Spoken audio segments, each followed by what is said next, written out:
Avesta Fund. We're a pre-seed seed stage fund headquartered here in Colorado, and we're focused on climate tech and economic opportunity. And it's amazing to be here with some of the thought leaders in the state of Colorado who are focused on decarbonizing the planet and more specifically the state. In a moment, we're going to do some introductions followed by discussion, and then finally we'll have some time for Q&A. So with that, Danielle, would you like to start with the introduction? Sure. Hi. Thank you, Duncan. Is this getting out there, broadcasting? Okay, great. Thank you. Danielle France. I work at NREL, which is the National Renewable Energy Lab. I feel like I can probably see it from here if I look in the right direction. I work in the Innovation and Entrepreneurship Center at the lab, which is very externally facing, and really broadly, we work to help bring technologies out of the laboratory to market in the climate tech and clean tech space. And I come at that from a personal background of being a research scientist in biotechnology and a startup founder myself. Hi, everybody. Can we hear it?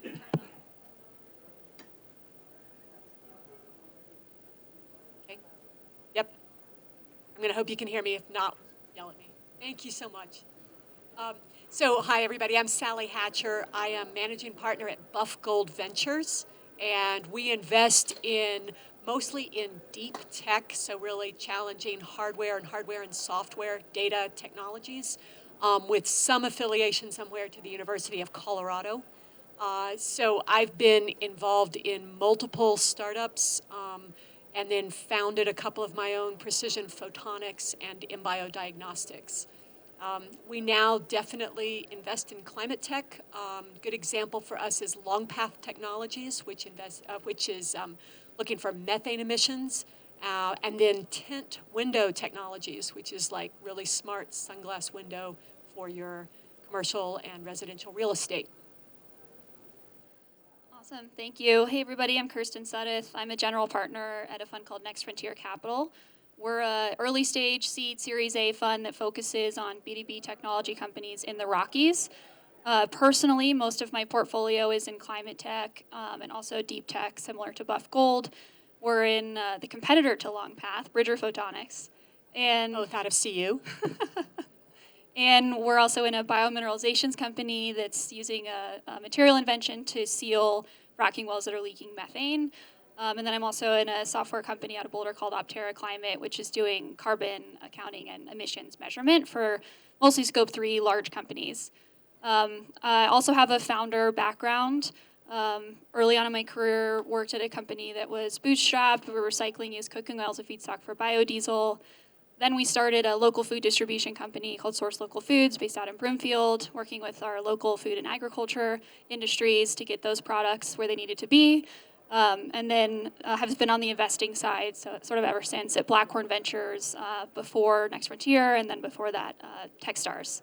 So great to be here. Thanks for having us.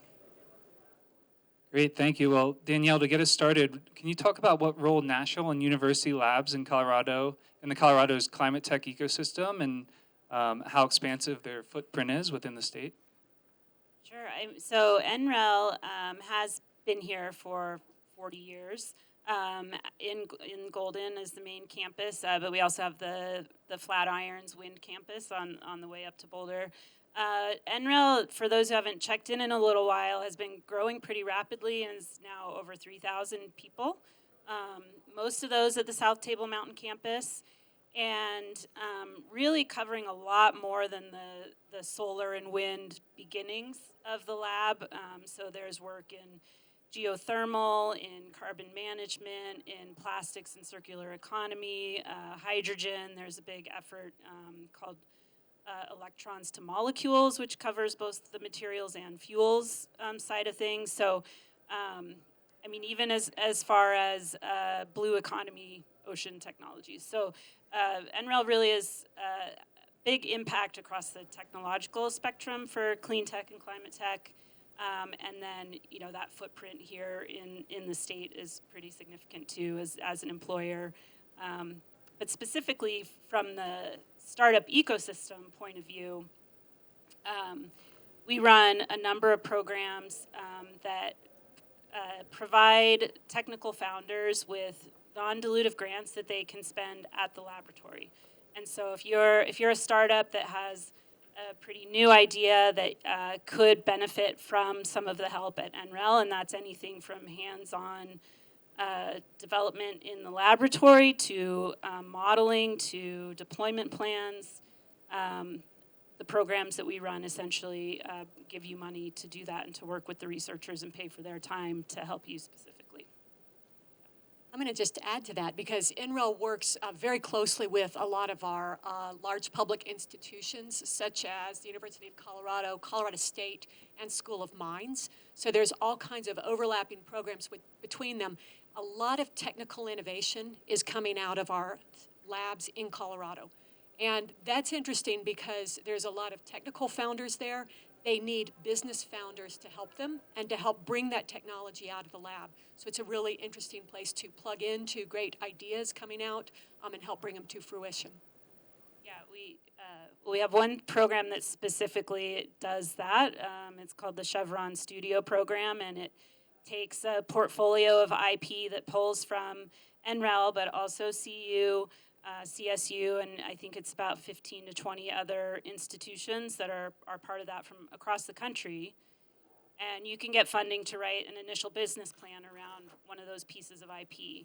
And then if you talk to Chevron at the end of that, and if the plan looks great and the business model seems sound, then it triggers an initial investment through a SAFE from Chevron to get the business off the ground. Yeah, and just to add from a macro perspective, Colorado really punches above its weight class in the national labs that we have here. When you look at just the breadth and the depth of those, but also just the sheer quantity that we have here in the state, this is not normal when you go to other places. It's truly unique to this ecosystem and a couple others around the country. So this state is really primed to have an outsized impact in climate when we look over, we've already have, but as we look over the next 5 to 10 years, it's a really exciting time to be working on climate, especially here in the state of Colorado.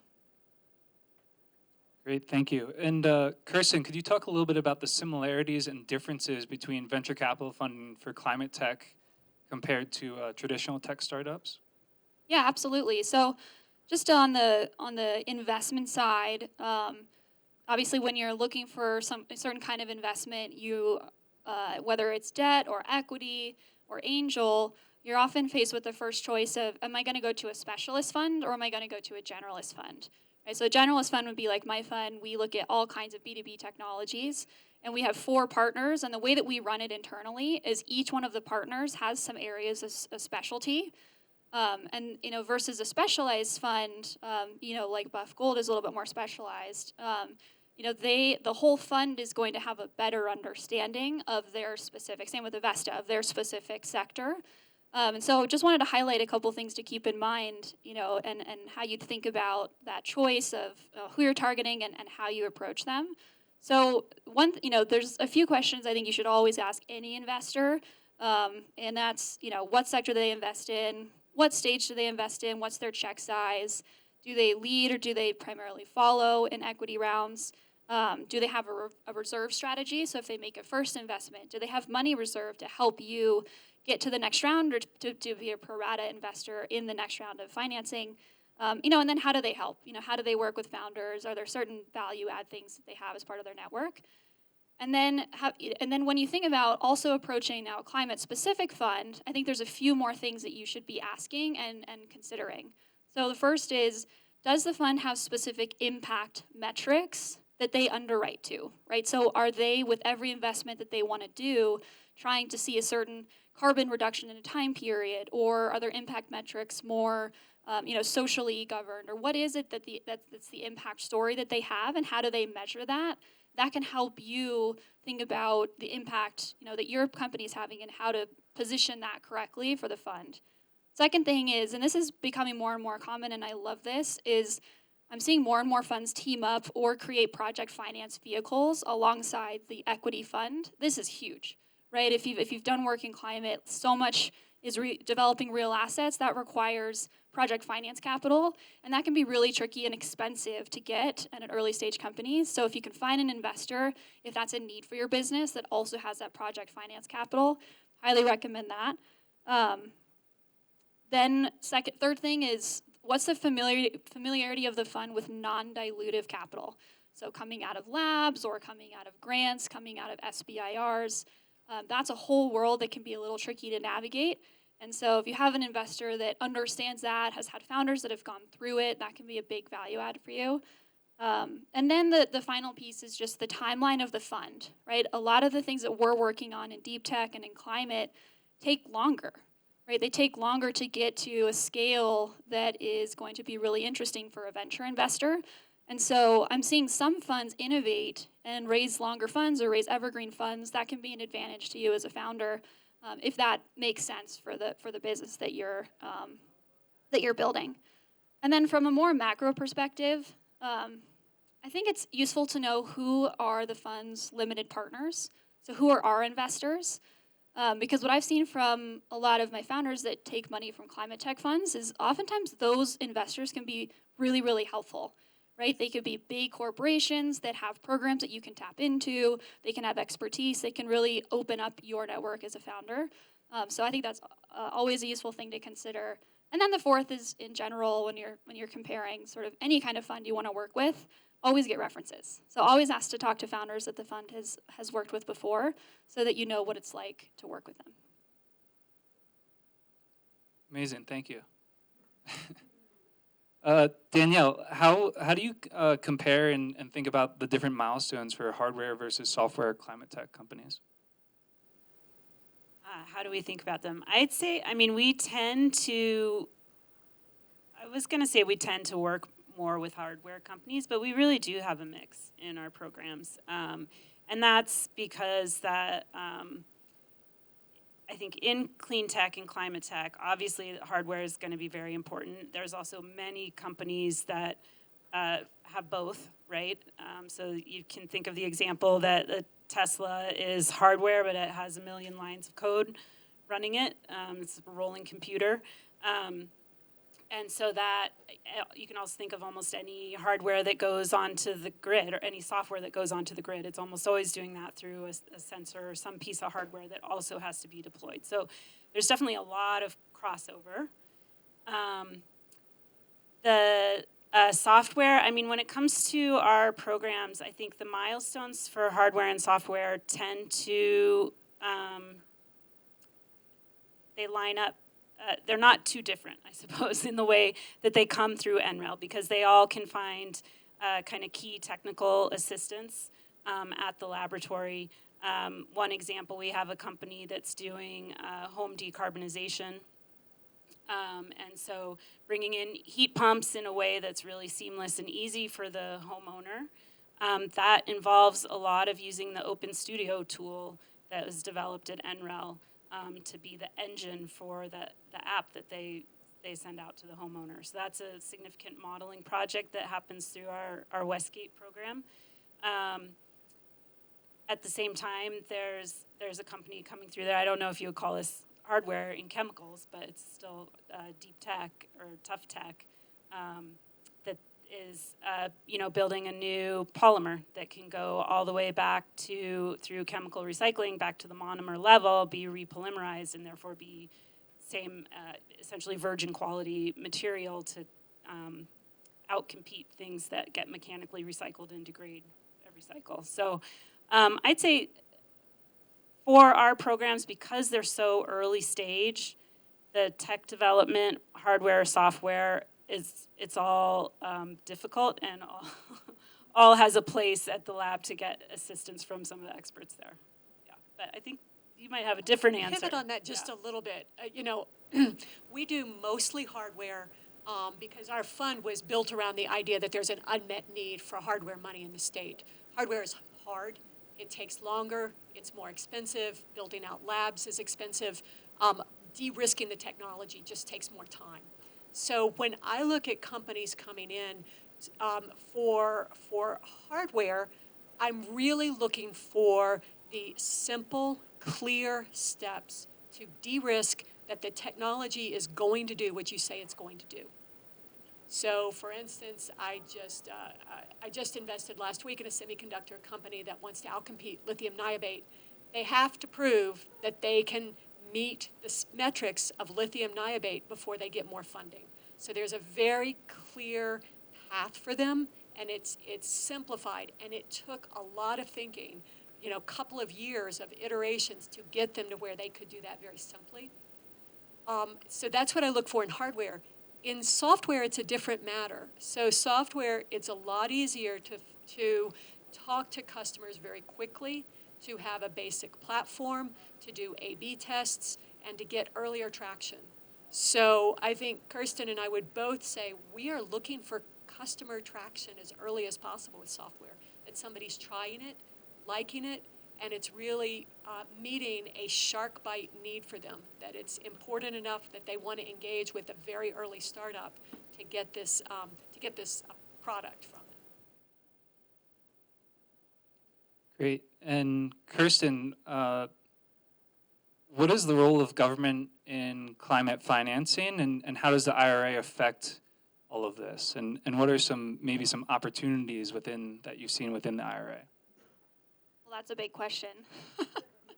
Also, for those just joining us, there's plenty of seats. Don't be shy. Come on up. You can come in the front. Totally fine. Plenty of seats up front. We're all friends here. Okay, so IRA, I'm sure we've all heard it at this point, Inflation Reduction Act. It's playing a huge role in our economy and in climate in particular.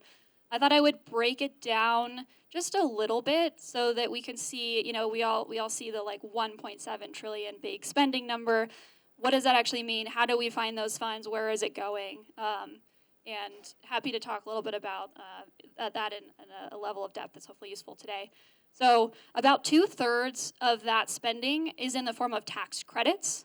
And so these are both slight revisions on tax credits that we've already had. So for example, the solar tax credit, that's been around since 2006, right? So we're just doing a few kind of updates to how we use that tax credit. I'll talk about that in a second. And also just increasing it and creating some more stability there. So 2/3 of it is in tax credits. And just some things to highlight that the IRA, I think, that they did that's really a benefit to the work that we're doing in climate. One is it really sweetened the pot for these tax credits, right? And so when you think about, if you have a project you want to finance, right, let's just take a solar project, a certain amount of that can be financed, and then the percentage that's allowed can be used as a tax credit for either an investor or the developer. And so it used to be a smaller amount, and it was dwindling, and there were uncertain timelines for how long that pool of capital is going to be available. The nice thing that the IRA did is it increased the percentage. So solar can use, there's a few factors here, but 35%-ish of the total cost of doing a project can be used as a tax credit. It's not a write-off, it's an actual credit, so it's cash back to the company that's taking the credit. And then for wind, it can be up to 65%. And so those are much bigger percentages, and that's really helpful in getting these projects financed. It extended the certainty of those. So before, we had to wait year after year. Is Congress going to extend them? Are they going to add more money? We now have 10 years of certainty with the IRA, and that's really helpful because these projects don't get built overnight, right? These things take time. Companies are building business models on top of those, so having that 10 years of certainty is really useful. It also opened those tax credit incentives to new technologies, right? So now we can use tax credits for things like energy storage and geothermal and biofuels, carbon capture. There's a lot of different programs that went into the IRA where previously we could just use those for primarily solar and wind generation. And then the fourth thing, which I think is maybe the most interesting, is it, at least from a finance perspective, is it introduced the idea of transferability of the tax credit, right? So previously, if you were the one building the project, you're the project developer, you had to use the credit yourself, or the investor that was going to use the credit had to have skin in the game, right? So they had to be involved with the credit in some shape or form. Now, these things they've been created such that they can be transferable. That means that when you're doing a project, you can bring in an outside investor that doesn't have anything to do with solar, and they could take advantage of that tax credit. And essentially what they do is if your project costs $100 and it's solar, they put up $35. They give that straight to you, and in return they get the tax credit. And there's some slight nuance there. but it allows you to bring in these new investors that haven't been involved in renewable energy to date. And that's going to create, it already is creating a whole market around, basically what's a new financial asset class. So that's really exciting. There's a lot of education involved. There's service providers that are going to be involved. There's probably going to be new financial products that bridge some of the timeline gaps. So it's really exciting to see that whole aspect being spun up out of the IRA as well. And then the final thing I'll mention with IRA is really the other third. So you can kind of think about it as two buckets in the other third. One is loans, and those are, for the most part, targeted at maybe underserved parts of our economies, tribal lands, rural areas, sort of utility grids that have been traditionally very fossil fuel heavy, have access to guaranteed loans as well as investments and grants. And then the grant list is really extensive. There's a great resource if you don't know it. It's climatetechvc.com or ctvc.com or .co. Google it. And they actually have a whole breakdown of everything that's under the IRA, and you can see what funding is going where. It's a really useful tool. But some of the things, just to highlight on the grants and investment side, certainly a lot of money flowing into national labs, a lot of money flowing into critical minerals, uranium, methane reduction, built environment, decarbonization, home electrification, agricultural use, coastal resilience, fish and wildlife, transportation. It really spans our whole economy, which is exciting to see. And there's a lot of different programs, so I don't have time to touch on all of them. But check out that resource if you're curious what could apply to your specific company. I was wondering, can we maybe get a show of hands of how many people heard what they're working on in that list that Kirsten said, or know that it's like pretty closely adjacent to some of these areas? Okay, cool. That's good to know. I think the one other super practical thing for starters is that the IRA is just pouring so much money into the economy through the DOE and then on through other folks, that one thing you're seeing is like just a huge number of accelerators just booming now. And a lot of these accelerators, they're getting cheaper and cheaper for the companies coming through, and they provide some really good value. Some of it is helping you to craft your business plan and giving feedback, but what some of the other ones do is provide you unbelievable networking access to the really big companies. If you have a B2B company that you eventually need to work with a Halliburton, then we're all talking about Halliburton Labs is coming to DSW this week. Kind of interesting because you're talking to the CEO of Halliburton through this free program. Great, thank you. And Danielle, for the job seekers in the room, how would you assess which companies to look at for ClimateTech? If I were looking for a job, what would I look at? Is that another way to? That sounds great. Yeah. Okay. Yeah, I think Sally touched on this a little bit earlier, but knowing that a company has, number one, I mean, in this space, a really sound technical foundation, whether that's within the founders, within the technology itself, if they're pulling, intellectual property from somewhere else and bringing in the business acumen, and knowing that they have their milestones really well laid out, because, as you said, the development pathway is long and hard for these types of technologies, and every milestone has to hit an increase in value. And if that's not kind of mapped out from the get-go, from the point that you would be interested in joining the company, that I would probably look elsewhere, because you definitely need a really solid head on your shoulders to set out on that journey. And then I'd say, given all of these resources that we've been talking about, knowing that the leadership of that company knows where to look for help and how to take advantage of all these resources, and is really kind of swimming in this whole pool of IRA funding and non-dilutive grants, and just the whole mass of opportunities that are out there right now.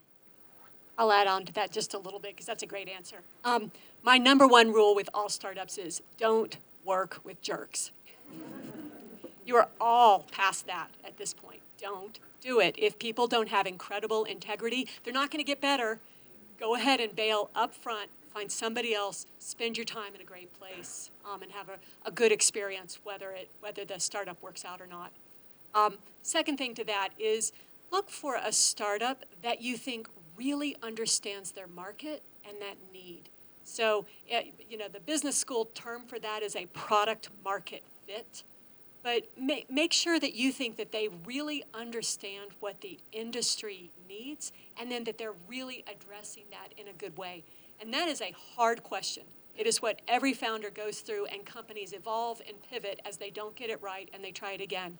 But finding a company that's doing that well is going to put you on a much better road to success. The third thing for you to always think about is, do they have some funding? And do they have a founder or a fundraiser on board who can help pay your salary? Because at some point that does matter. Kirsten, you talked about project financing earlier. How should founders think about setting up their company early so that they can be eligible for project financing down the line? Yeah, I think a few landmines to avoid. One is, I think macro picture, we're seeing more and more early stage companies pay closer attention to finance as a function. I think given what's happening in banks and elsewhere, I think that's also happening in all of my companies in climate, where maybe previously at Series A we did not have a CFO on board. We had somebody that maybe a VP of finance level. For me, more and more at Series A, we're having a CFO, possibly full-time, but certainly fractional. And so having a CFO allows you to have, as a CEO, just have somebody that is really focused on making sure the I's are dotted and the T's are crossed. And as you go later and later stage, these things are much easier to fix early on. So if the startup can afford to have that resource, that's probably like the number one thing that you can do is pay attention to it, have good resources against it. More tactically, things that I've seen my companies do that have helped them is building the debt muscle early.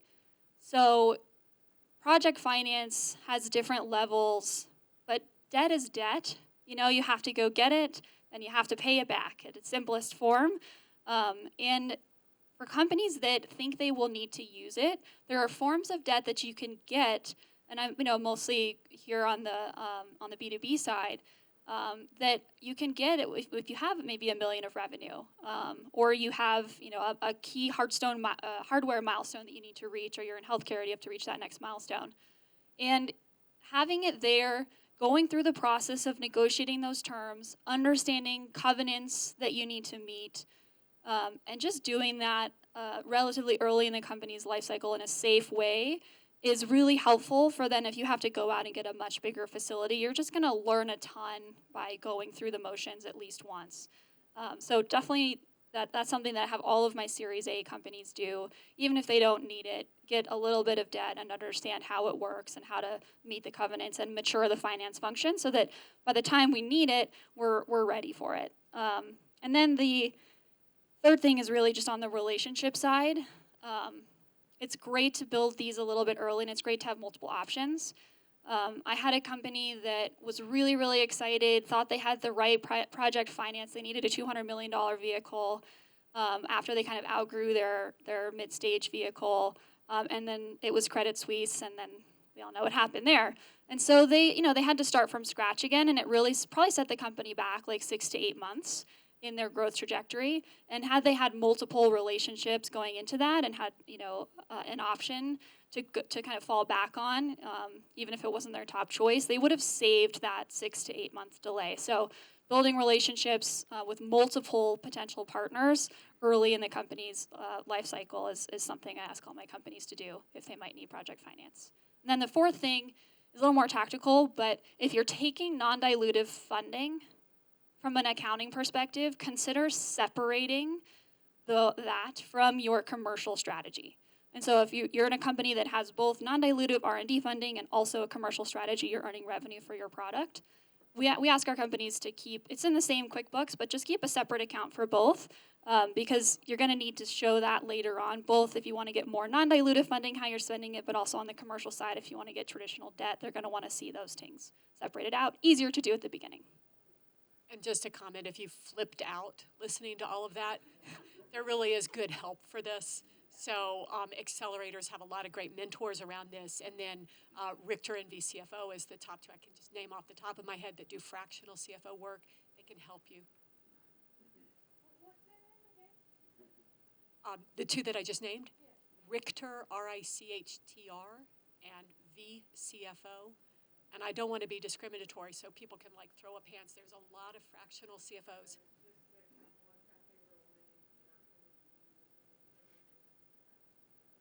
So Bianca McGee, Lincoln to her, that you can put in Google fractional CFO in Colorado, and there's some really great folks. Absolutely, thank you. Ascent CFO is another, thank you. Great, and then one last question for the group, and then I might open it up for Q&A, which is just curious on y'all's perspective on the Colorado ClimateTech ecosystem compared to Silicon Valley or the East Coast, and where the pros and cons are. I'll go briefly. We're the, so if you look at numbers and things, we're kind of the top of tier 2 right now. So, you know, if you went through PitchBook and spent a lot of time there, in terms of deal flow and amount of capital being deployed, Colorado is solidly at the top of that second level. So I really like it here. It is, I think it's a great place with terrific energy and a lot of resources. It's small enough that over time you do start seeing people in the room that you know. So I like that. Ultimately, to get the kind of capital you're going to need, you're probably going to need to syndicate and get to money on the coast. That's something that we particularly help our companies with. It's just the knowledge that you're probably going to need more money than you can raise here. I would also add that I've heard a sentiment from investors that there's good value here in Colorado. So companies that are founded here and are doing their work here have generally a lower burn rate than companies on the coasts.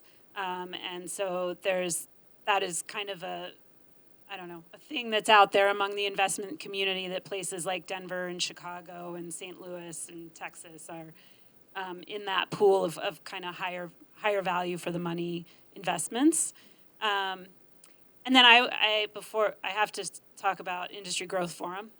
So Industry Growth Forum is a conference that we run, NREL, our group at NREL runs here in Denver every May. So it'll be May 1st through 3rd this year at the Hyatt right here downtown Denver. And it brings in over 200 investors from all over the country and Europe. So quite a wide spread of investors. Both of these two have been there. And a key piece, there's a pitch competition that's part of the conference. And if anyone's interested in that, the applications open up in October. And I can get you a link to it, but it's also nrel.gov/innovate to get to any of the NREL innovation programs. We also have one-on-one meetings with investors, and that is really why a lot of people come. I think that's probably why you all come back year to year. It's kind of a speed dating format, and we've had companies say that they've been able to, they've been chasing 5 or 6 investors for months, and they come to Industry Growth Forum and they get to see them all in one morning. So it's a dedicated conference for deal flow in climate tech and clean tech, and it happens right here in Denver, and all of those people fly here to do that. I think just the final thing I'll add is, I think we all feel this, the lines are getting blurred. There is definitely, if you dissect the data, about a 30% premium on round size and valuation if you're in a coastal market. The dilution of each round is very similar, so it's really just the amount of capital that's getting raised is up about 30% when you look over the last 5 years at seed and Series A.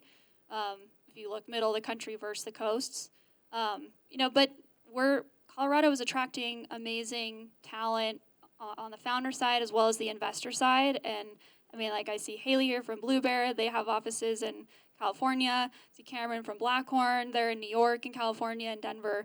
So more and more, you can find an investor that's here or spending time here coming for things like Industry Growth Forum. And I think the world is definitely, we're blurring the lines, right, between how we used to think. I actually have to check on people with the investors that we work with to see where they actually live relative to where their fund is, right? Because they could live anywhere. We do have several funds that are based on the coast, but have people who actually live here in Denver. Awesome, thank you. Well, we have some time for Q&A if, all right, we've got to take her. Yeah, so I came into this not knowing anything about ClimateTech, and I'm just kind of curious if maybe you guys could give some specific examples of some companies that you think might be doing some interesting things, some things that you guys might be interested in getting behind. And I'm also a journalist, and I'm not covering this, but I've covered urban planning as a solution to climate. So, you know, how do you build neighborhoods with taller buildings that are better for getting people out of cars and into walking, biking, and transit, putting the things that people need closer to where they live. Is there anything in ClimateTech that's related to that, or is that kind of outside of your wheelhouse? I can talk a little bit about our framework. So what we think in terms of measure it, mitigate it, deal with it, and the impacts of climate is going to have on our lives. So, and you know, there's lots of analytics companies, software companies, sensor companies that are on the measure side. On the mitigate side, lots and lots of new innovative technologies, you know, renewable technologies. On the built environment side, tons of construction tech, prop tech. It really touches like almost every facet of our life, and there's companies that are looking to make an impact in specific, more verticalized sectors. And then on the deal with it side, you know, that's, you know, interacting with government, insurance, right? Insurance premiums are up and are going to play a role increasingly. Wildfires, you know, natural disasters. There's so much innovation happening in how we kind of deal with climate change as it becomes more and more present in our lives. So that's the framework that we think about, is how to define sort of climate tech very broadly. I'll also take a different side to that. So like if you've looked at your Google Maps recently and they have the little green thing that says this is the most environmentally cheap, efficient way to go. That little, have you seen the little green thing by chance? Anybody seen the little green thing? Woohoo! Okay, well, shout out to NREL, because I worked with a team of young folks who put that together. And it was so fun to see that. I mean, they had no idea what they started, of course, with thinking that they were going to work with big long-haul trucks, and then they pivoted 6 times, and then all of a sudden Google took a bite at it. So really exciting to see.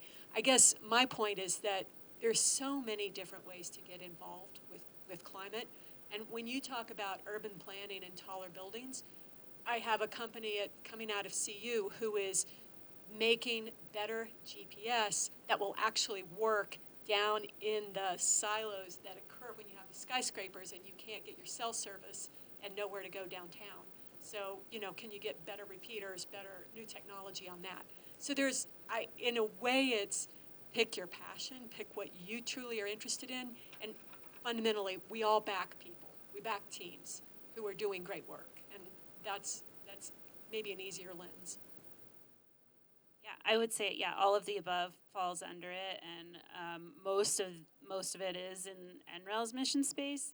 I do think this more on a personal level, that the shiny new technologies can sometimes distract from some of the simpler things, like, not to pick on Sally, but you know, the thing that tells you the most efficient way to drive your car. Well, I mean, couldn't we just walk there or take a bike, right? But having said that, on the analytics and deployment side, NREL has huge efforts on engaging state and local communities on their planning efforts, and that can be anything from how they decarbonize their grid to, I think it touches a little bit into urban planning, but it does tend to be more on the energy side. But yeah, that's a major piece of it, is really engaging the stakeholders of individual communities, and it's a huge factor in climate justice, right? To make sure that as transitions are happening, that they bring everybody along for the ride. We had a speaker at Industry Growth Forum last night who's the head of the Los Angeles Department of Water and Power. So that's a really major utility that has 4 million customers in LA, and has done a study with NREL called the LA 100 study for how they could become 100% decarbonized on their grid. Well, I guess to cut to the chase, as we're developing what she wanted to talk about, I mean, there aren't a lot of like electric vehicle chargers in Compton right now, right? So there can be a divide in our society where some of these technologies are accessible to people who have the means to pay for them and the resources for them. And so on innovations and just smart thinking about deployment and the communication with communities to include everybody who's affected by the energy transition, I think those are all under the umbrella of things that we all need to work on and can bring innovative thinking to.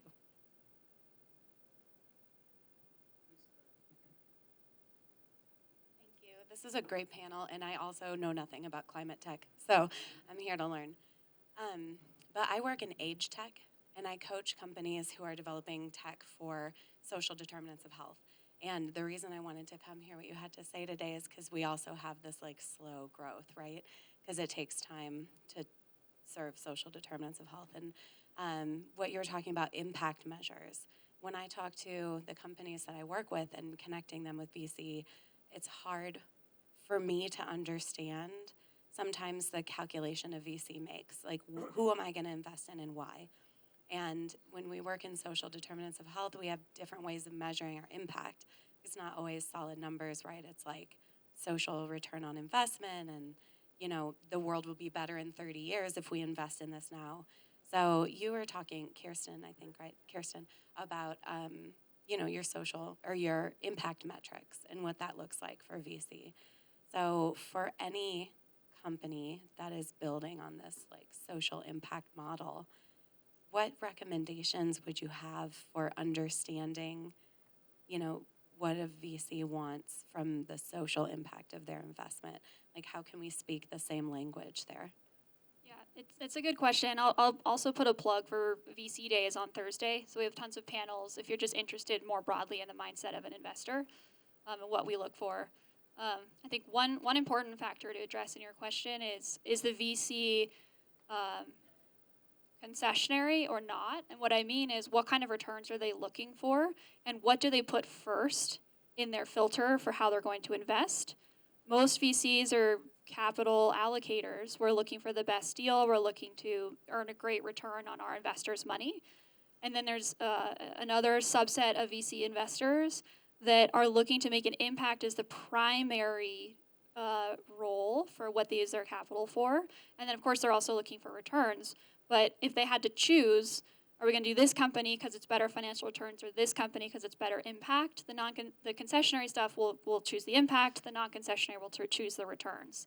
One way to understand what kind of fund you're looking at, if you can, look at who their investors are. If their investors are banks and high net worth individuals, then it's likely that they're a returns-focused venture. But there's tons and tons of concessionary VCs out there. And their investors will be vocal about the impact that they're looking to make. And then most impact VCs publish an annual impact report on their website. So that would be the first place I would go, is look at the VC's website, read the annual report. They'll probably talk about their methodology and what what matters most to them. You know, but then the answer is you've got to get on the phone with somebody there. You know, because the venture firm is going to have their own unique way of looking at things. And if you can't figure it out from the website, you've got to get on the phone with somebody and talk to them and ask them, how is it that they measure impact? What do they report on from their portfolio companies annually? How do they write their investment memo? How do they, defend the investment to their investors? That's that impact part of the question that I think it's wise to ask. Just to add to that, I mean, I don't know your experience level with getting a startup funded, but so venture capital is typically professional money. There may be some impact to it, but I mean, my experience is that very often venture is there to make money. And there is a mismatch between the startup founder and the venture capital and the way that they see this. So that's a whole nother conversation we can have.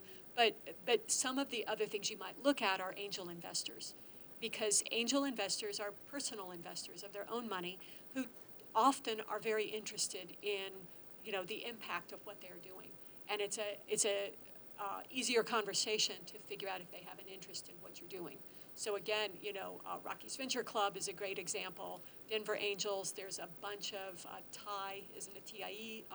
There's a bunch of different clubs, Kiretsu Forum, that where you can go and pitch and often more easily find your tribe for who's interested in the impact you're trying to make. Family offices, yes. And the family offices hiding behind funds. Right. Yes, Which family. are there, You know, family offices are so true. They can be hard to get into. They really have a wall. So I mean, a venture capital at least has an open door to try to see more deals. But family office money is fantastic if you can get access to it. But typically they come to you. So as a place to start. So part of that is having a very clear website with a very clear mission, and you know, just good branding on what it is we're trying to do. Yes, back there. I'll run the microphone too. I'll just talk really loudly. Okay, so I'm Perfect. working with a offshore wind technology company, and so I have a question for Kristen, which is for your VC firm, are you guys open to investing in hardware companies that don't have an enterprise software element to it? And then a question for the entire panel, which is, do you guys know of any VC funds that are focused on funding hardware solutions that don't have link to CPU or ML? To the second question, you know, definitely check out ClimateTech VC. They have a whole map of funds and different focus areas, and there's definitely funds out there that are looking to fund real assets. For us, we need some kind of technology component. We will also do hardware. You know, I'm in a materials invention company. I'm in a company that's doing solar development, but there has to be some kind of like fundamental IP or technology on top of that real asset that's being built.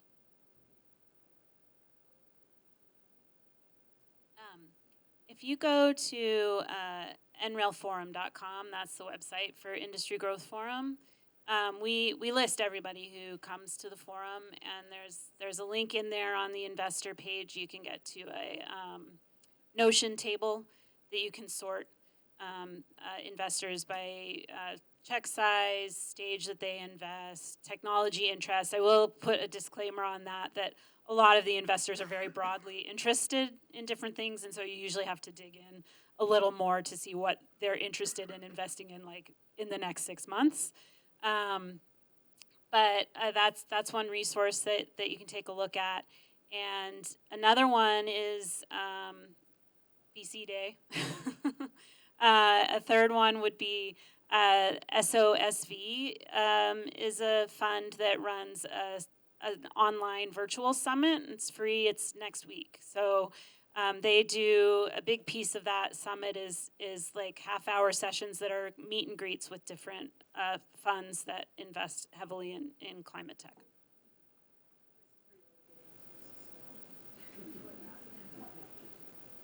Do you have a question?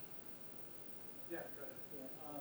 So the ClimateTech EcoSystem and us in Colorado, that's the title of the session. And, you know, the Tech Hub initiative with the Economic Development Administration, I know we just submitted an application for this Colorado Tech Consortium, whatever. Can you give any insights on that? I mean, it touches these issues on inclusion. I mean, I know we're at this small little grant phase to get to another chunk of $65 million, but on the vision for that and any insights and involvement personally that you can share for that effort and what it would mean for us? Is that happening somewhere in Denver Startup Week? Somebody who knows the ins and outs of that. I know. I mean, I think Sally probably signed on to a letter of support. I don't know if you did too, Kirsten. I guess one small piece that I can point. So yes, the big proposal went in. It could be, I think, up to even billions of dollars eventually coming into the ecosystem here in Colorado. I know also a proposal on quantum technologies went in. So whether those are in direct competition or not. Yeah. One thing I can point to is the Glow Park building that's going to go in right next to the front gate of NREL. And so the state, I think it was a three-way land swap that they made it work between the state, federal government, and I think Jefferson County to make that Glow Park site available for the state to build. And so that's essentially a campus that will have both office and laboratory space right at the front door of NREL. So really anticipating close collaborations with the lab and some of the lab researchers actually having space in the Glow Park building as well. So that's a few years down the road. It hasn't broken ground yet, but there's a big sign that it's coming. Yeah, further than that, I can't say that I know any more insider intel on that particular proposal. Yeah, I think the only intel I could add is just that there's a real focus on that, on not just doing academic lab work. Everybody threw up their hand to say, I've got a project to fund, but the real question is, can you get technology out of the lab and into good use and industrial use? So that will be the focus of the money. Yeah, I've got a comment and a question. The comment is, as you can probably tell by my accent, I'm not from Denver. We're an Australian ag tech company that's come over. We've chosen Denver to base ourselves out of because it's close to agriculture, it's close to climate, we've got lots of research institutions, we've got partners down the road, and there's a lot of Australian ag tech businesses that are doing the same. So I don't know, I think the Denverites in the room, well done. You're doing something really right. It's good. From the outside perspective. Secondly, are you guys aware of that? I mean, agriculture in particular, I think, plays a big role in climate change. And Houston, you mentioned a company you're investing in around methane reductions. Just curious to see what you guys are seeing in agriculture, what the focus is in terms of ag tech in relation to climate change, climate tech.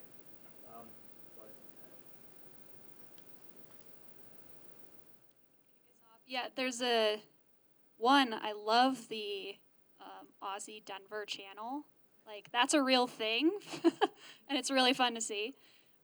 So welcome, and thanks for choosing Denver.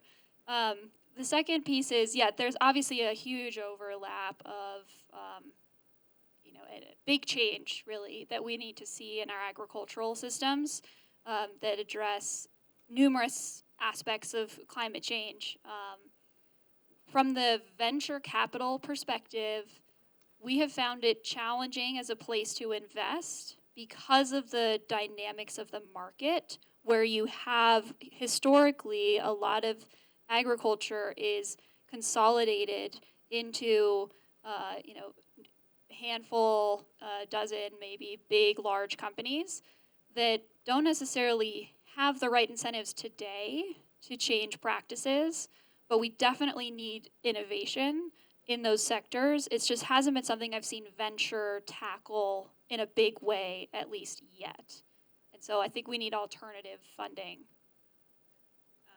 So one of our programs does that early stage non-dilutive funding for ag tech, and that's the innovation, what does IN2 stand for? I should know. Two I's, there's two I's, but that program has brought lots of it's worked in both buildings technologies, built environment, and in agriculture. Yes, we have that environment here. We don't have as much of the laboratory expertise in agriculture. I mean, we don't have greenhouses at NREL, for example. That program has actually worked with the Danforth Plant Science Center that's in St. Louis, which is another kind of hotbed of ag tech in the U.S. Fort Collins, obviously, yeah, with CSU. CSU has a lot going on too. I'm sure that was part of your attraction here. I guess what I would say is yes, it's absolutely in the umbrella, and people are working on it, and we have programs that support it, and we've seen some successes too. So CoverCress is a company that went through the IN2 program, and key to their success, going to talking about the really large players in this industry, is that they assembled partners along the whole value chains. They do a winter cover crop that can then be turned into a feedstock for fuel. So I think it was Bayer, Bunge, and is it Chevron? Yeah, Chevron. So they basically lined up that whole set of players to make sure that they had their whole value chain covered with really strong partners in the industry. But did some of the initial technical work through IN2 program and NREL funding in St. Louis. So, yeah, really important part of the ecosystem. Yeah, and welcome to Colorado. Yeah.